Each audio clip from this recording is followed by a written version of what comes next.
And here's a quote from a man named Zachary Pierce in 1777. Zachary Pierce was not a Torah teacher.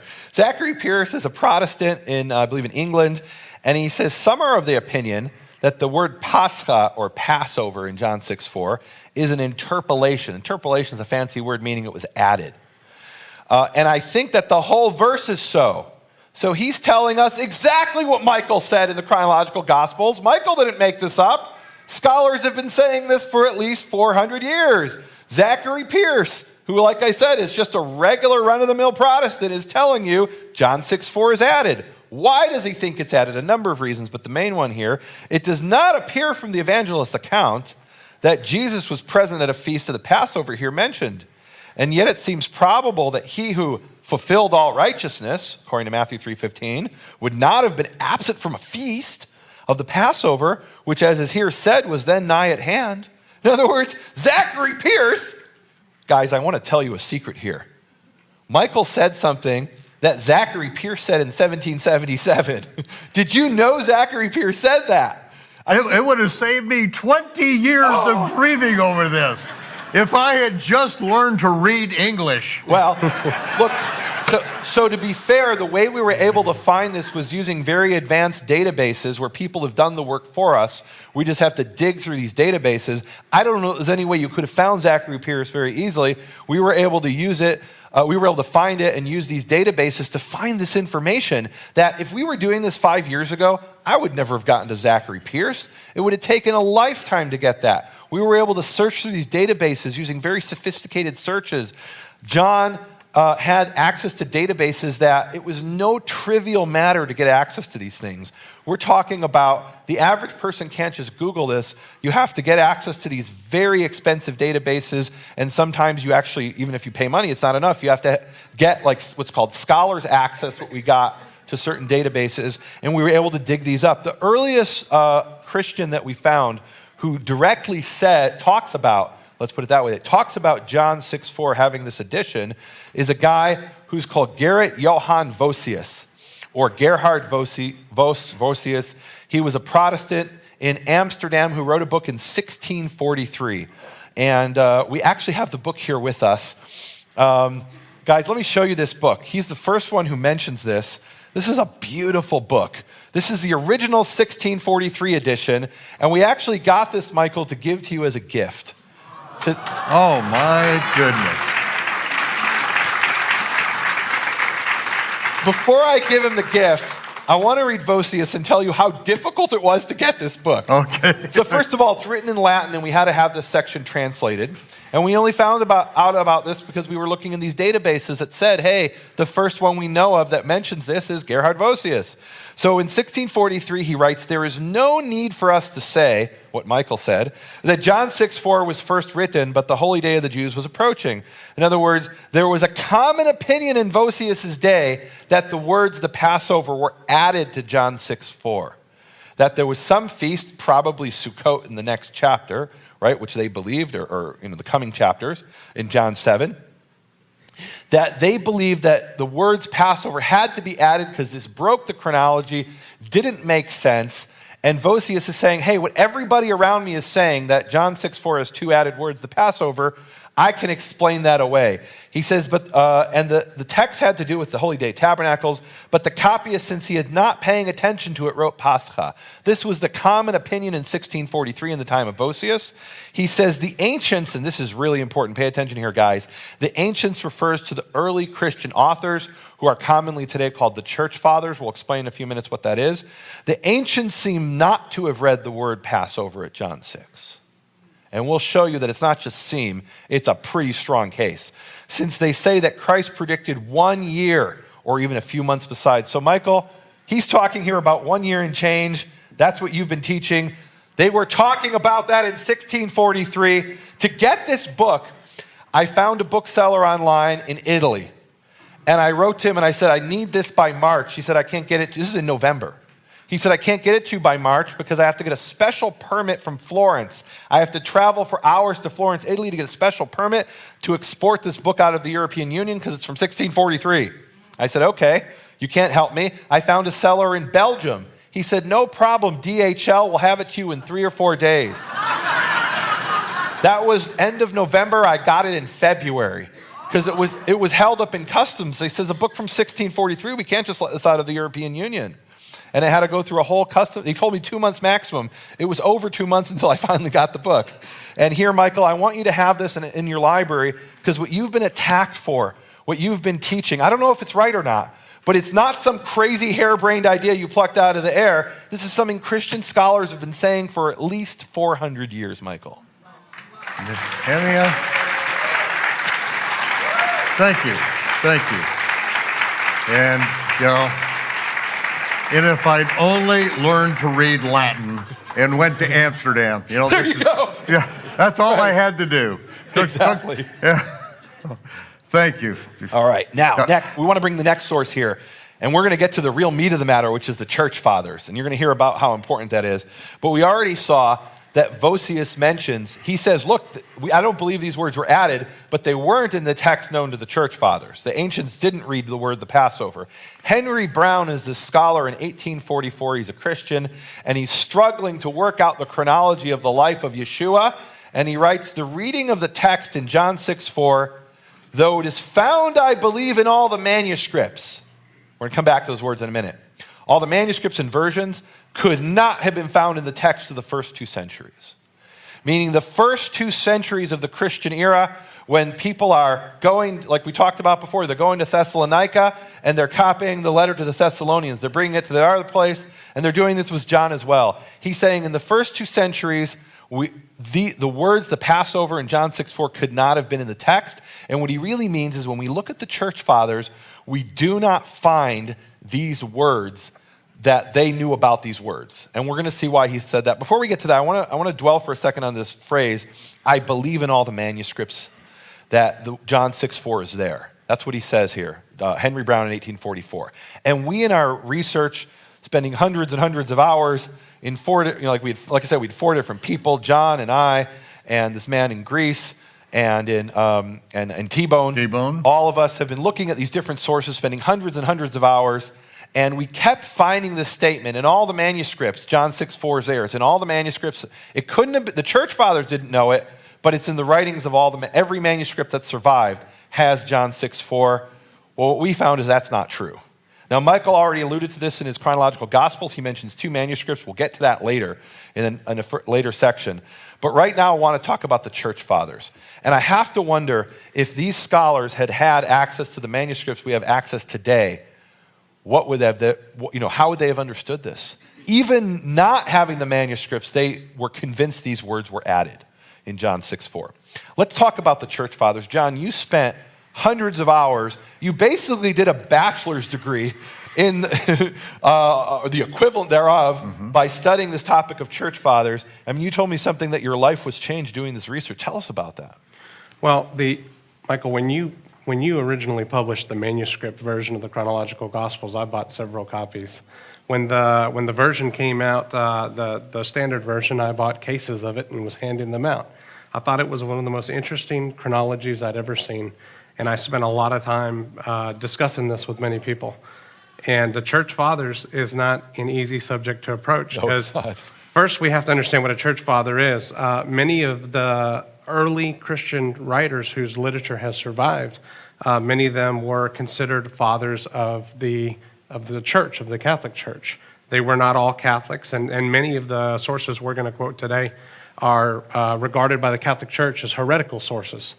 Some of them are church fathers officially, some of them are not. But church fathers are an insight that we get to the text of the Gospels in the early years. Our text that we have, that we showed on the screen earlier, Sinaiticus, Vaticanus, these are 3rd century and later text. These are copies of copies of copies of copies of the text that John actually wrote, that Luke wrote. We don't have the original text. Well, one way that we can get closer to the original text that we don't have, we do have text from prominent Christian writers in the 1st and 2nd century, and they quote the text. They write about the text. So we can get an insight into what the text behind our oldest copies is by reading the works of these church fathers. Let me emphasize a point here. So when you hear this term church fathers, this does not refer to Matthew, Mark, Luke, and John. Those are the authors of the New Testament.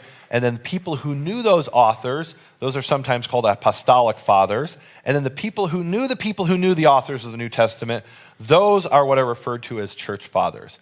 And sometimes they're disciples of those disciples. And when we say church fathers, we are not looking at this as saying, oh, these are the fathers of the church and we must obey them. Nobody at this table considers these to be inspired authors. The importance of the church fathers is they are witnesses to an early text of the New Testament. They read the New Testament, and the question I'm always asking is how did this church father understand the New Testament? His interpretation is interesting, but what I'm really interested in, what text of the gospel was in front of him? I don't have that text anymore, but I can reproduce and recreate what that text was in some instances by reading what the church fathers wrote. And John, you have this wonderful quote from Metzger and Ehrman, who wrote the text of the New Testament, this definitive book that they study in universities. Read us what they wrote about the writings of the church fathers. There are these things called citations. A citation is when the church father quotes verbatim from the New Testament. And what do they say about the citation? And they quote the New Testament over 1 million times. Wow. So extensive are these citations that if all other sources of knowledge of the text of the New Testament were destroyed, they would be sufficient alone for the reconstruction of practically the entire New Testament. So that's significant. If we didn't have a single manuscript of the New Testament and we only had the church fathers, we could recreate what the New Testament said because they quote it so many times verbatim. By the way, in Jewish studies, we do the same thing with what's called Chazal, or the so-called sages. And these are both technical terms. Church fathers is a technical term that refers to Christian authors from the 2nd through roughly the 7th or 8th century. And Chazal, or sages, is a Jewish technical term that refers to the writings of the Mishnah, the Talmud, the Tosefta, the Midrash. It's a certain period of authorship. And we don't have manuscripts of the Tanakh, of the Old Testament, from the 2nd or 3rd century. We have some Dead Sea Scrolls, right? But primarily, when we want to know what the text looked like in those days, we go and we see when the rabbis quoted it, what were they quoting? Now, there's always a bit of a danger in doing this. Let's take the example of the Mishnah, where the Mishnah quotes, that's the writings of the early rabbis, where they quote the Torah, okay? So we don't have the copy of the Mishnah from the year 200 AD. We have copies from centuries later, 1,000 years later. And sometimes when these things were copied, they were updated. Somebody copying it said, wait a minute, that's not what it says in Leviticus. I've got to change what it says here to match what I know from the weekly Torah reading. And this happened with the writing of the church fathers as well. It even happened with John 6:4. We won't have time to get into it. But there's places where scholars, there are places. Excuse me. That was the voice of the Lord. There are places where scholars agree that John 6:4 was inserted into a text based on what they believed was supposed to be, meaning text of the church fathers, based on what the copyists believed was supposed to be there. I don't think we'll have time to get into that, but we're going to look at some of the clear, definitive information. And I want to start with a church father named Clement of Alexandria. John, tell us a little bit about Clement. Well, Clement lived between around 150 to 215. He was an author, and he taught at the catechetical school at Alexandria, which was a prominent place for Bible study. This is the location of the largest library in the ancient world. He dies in Jerusalem. He's got many disciples. One of his disciples is Origen, who becomes a prominent figure. One of the works that he authored was a work called Stromata, which basically means miscellaneous. It's a set of miscellaneous teachings, and in that teaching, he speaks about the duration of Yeshua's ministry. Can we see what he said? All right. So, and again, what we're asking the question is what was Clement's opinion, but what version of the Gospel of John appeared in front of him? Did he have John 6:4 in his Gospel? We already saw that there were scholars like Zachary Pierce and Henry Brown who believed he didn't have it. And Jesus was coming to his baptism, being about 30 years old, he's commenting on that verse and so on, and that it was necessary for him to preach only a year. This also is written, he has sent me to proclaim the acceptable year of the Lord, which is the subtitle of Michael's Chronological Gospels. That's the verse that is quoted from Isaiah.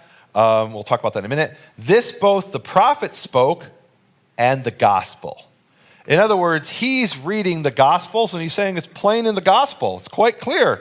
The ministry of Yeshua was 1 year. It says the acceptable year of the Lord. That's referring to the ministry of Yeshua. And just to understand the context here, this is from Luke 4:16-19, where he's quoting from Isaiah 61, 1 through 2. So Yeshua came to Nazareth, where he had been brought up, and as his custom was, he went into the synagogue on the Sabbath day, stood up to read, and he was handed the book of the prophet Isaiah.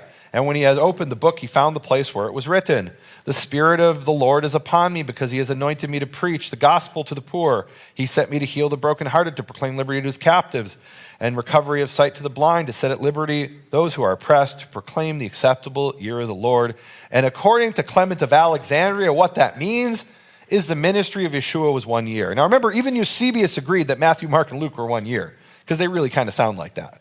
Eusebius, who champions the 3.5-year ministry, agrees that there's 1 year here. But Clement is saying, yeah, the ministry of Yeshua was 1 year. Now, Henry Brown, go ahead, John. What this means is the view put forth in the chronological Gospels is not a new view. It's a view that was taught at the end of the first century, beginning of the second century, into the third century. This is the oldest documented view. There's nothing new about the view that was put forward in the chronological Gospels. This is one of the most prominent schools in the ancient world, and this is one of its most prominent teachers. And this is the view being put forward at that school. So what Michael is teaching has been taught now for like 1900 years. Michael, are you ready to convert to Catholicism and accept the Pope, please? No. Look, Clement didn't accept the Pope either. I don't know if there was even a Pope in this period. Okay. Henry Brown, who is a scholar we already quoted, in 1844, he writes, "The reading of the text in John 6:4, though it is found, I believe, in all the manuscripts and versions, could not have been found in the text of the first 2 centuries. I brought this quote before. Now you know what he means." He's looking at Clement just like we are, and he tells us that, right? I'm not that smart. I just copied what Henry Brown said, right? I'm looking up the sources. I'm not just taking Henry Brown's word for it, though. I want to see Clement's words for myself. I'm sending these off to Greece to make sure that this is a correct translation. I'm verifying these things. And what Henry Brown said is now verified.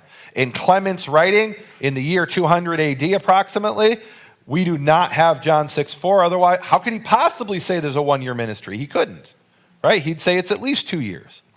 That's Now, right. yeah. We've got John 2 and 3, the first Passover. That's right. John 12, the final Passover. If their gospel had John 6:4 in it, none of these people would have been so stupid as not know it would take well over 2 years to cover 3 Passovers. I said that in the introduction, and now it's you're proving this out. We're just bringing the actual quotes where you can see it for yourself. You can decide for yourself. You don't have to rely on what Michael says.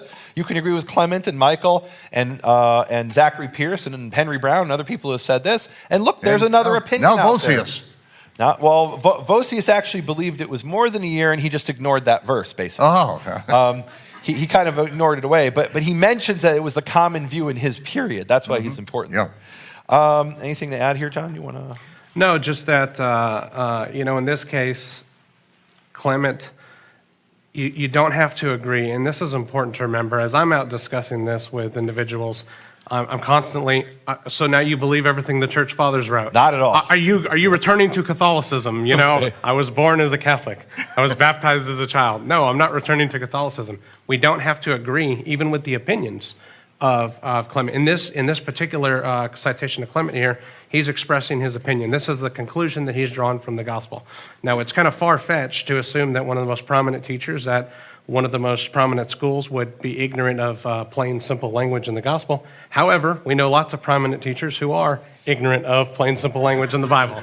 So we need more than just Clement's opinion. Okay. And when we look in the church fathers, we see Irenaeus, we get a little different perspective, and I think we can draw some even more serious conclusions from. Okay. So tell us about Irenaeus of Lyon. He's a guy who wrote.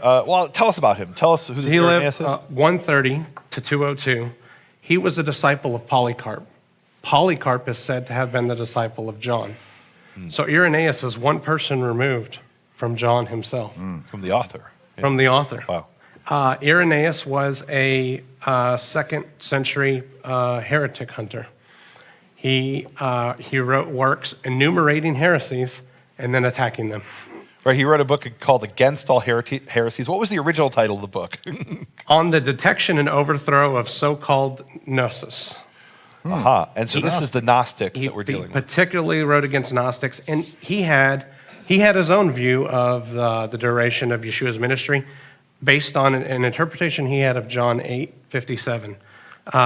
This is the passage about Abraham, and they tell Yeshua, "You are not yet 50 years old, yet you've seen Abraham." Well, when Irenaeus reads that passage, he says, "Well, you wouldn't say that to a 30-year-old." So he must be at least 40, maybe approaching 50 at this point. So Irenaeus believes that there's a 20-year 20-year ministry, right? 20-year ministry, okay. And we're not interested in Irenaeus' opinion. We are interested, but because he believed this long opinion existed, and because there was this popular teaching of a one-year ministry, he took issue with one of the teachers of the one-year ministry, and he says, "I'm going to show how little knowledge the Gnostics have." And he says, "Let's go to the gospel record and count the number of Passovers. Right. We can prove that it wasn't a one-year ministry." So just to be clear, Irenaeus is against the one-year ministry. And what he wants to show is the ministry was more than 1 year, and he wants to count every Passover he knows about to show that these group called the Valentinians are wrong and the ministry is more than a year. Challenge accepted. Okay. He says it is very surprising how the Valentinians, and Michael Rood, claim to have found the depths of God and have not searched the Gospels to see how often after his baptism the Lord went up to Jerusalem and there celebrate the feast of Passover. So now he's going to tell you every Passover he knows about. Okay, and what we're interested in is not his opinion, but what version of John appeared in front of him. The first time he went up to the Feast of the Passovers was after he'd made wine out of water in Cana of Galilee in John 2. After that, he went up to Jerusalem for the Feast of Passover the second time.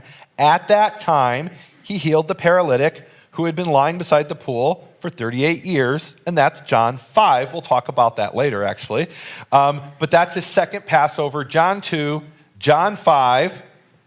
Again, he departed to the other side of Lake Tiberias, and now he's talking about John 6. And he's not talking about a Passover. He wants to show you Yeshua went up to Jerusalem, left Jerusalem. Went up Jerusalem, left Jerusalem. And each time he goes up, that's another year. John 6 is cited as an example of him leaving Jerusalem. Nothing is said here about a Passover. Again, he departed to the other side of Lake Tiberias, where when a large crowd had followed him, he satisfied the entire multitude with 5 loaves of bread. Then it is written that 6 days before the day of the Passover, he came to Bethany in John 12.